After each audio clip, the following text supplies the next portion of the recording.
আজকে দুপুরে যেহেতু রামনবমী আমাদের অসৌচ চলছে, তাহলে পুজো দিতে পারিনি, কিন্তু ভাত তো খাবো না বলে জিনিসপত্র তো নিরামিষই খাবো। তো এবছর আমার মেয়ের প্রথম রামনবমী, ও করতে পেরেছে, ও পুজো দিয়েছে, শ্বশুরবাড়িতে পুজো দিয়ে এসেছে। তো ওর প্রথম রামনবমী। এর আগের বছর প্রেগনেন্ট ছিল এই সময়। তো এই যে খাওয়ার ব্যাপার দেখুন, আমরা এইটাই রামনবমীর সময় এইটাই খাই।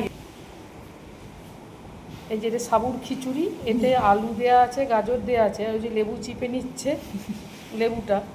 আর এই যে তেলে ভাজা হয়েছে, এটা হচ্ছে ঢ্যাঁড়স ভাজা, পটল ভাজা, আর এইটা হচ্ছে শুধু পোস্ত। তো তো সাবুর খিচুড়ি ওর, তবে রামনবমী এইটা হচ্ছে আমাদের ওর রামনবমীর খাবার। আপনাদেরকে বলে রাখি, রামনবমী করে না, কিন্তু ও এরম খেতে ভালোবাসে। আমরা করলে ও কিন্তু খেত, যে আমি এই খাবারটাই খাবো মা। ও তো এমনি ভাত খেতে খুব একটা পছন্দ করে না, তাহলে ভাত এইটাই খেত।